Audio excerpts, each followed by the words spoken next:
जे आपण सगळे क्रिकेट फॅन्स आहोत आणि कालच्या मॅचमध्ये म्हणजे रॅलीमध्ये तुम्ही एक ऑब्झर्व्ह केलं असेल, की जी चेंगराचेंगरी झाली त्यामध्ये जवळपास 15 ते 20 लोकांना दुखापत झाली आहे किंवा काही लोकांची हर्ट की डेथ पण झालेली आहे.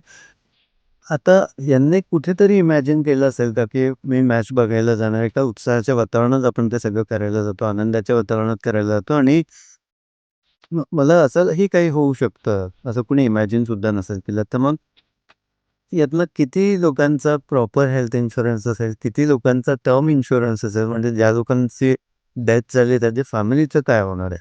राईट? गव्हर्नमेंट हेल्थ करून, करून किती करणार आहे आपल्याला?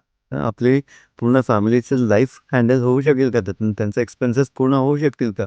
मुलांचे एज्युकेशनल एक्सपेन्सेस पूर्ण होऊ शकतील का? मंथली एक्सपेन्सेस कोण पूर्ण करणार आहेत? हां, त्यामुळे जे गाईडन्स आहे, ते गाईडन्स ठेवा. फायनान्शियल प्लॅनिंग हा एक खूप अतिशय महत्त्वाचा मुद्दा आहे. आर्थिक नियोजन हा खूप महत्त्वाचा मुद्दा आहे आणि तो आपण प्रॉपरली पूर्ण करा. You can book your appointments with us आणि आम्ही तुम्हाला बेस्ट वेने गाईडन्स करणार आहोत. हं.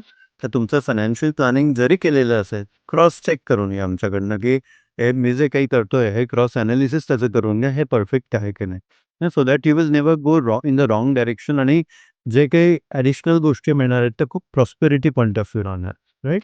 So focus on your finances.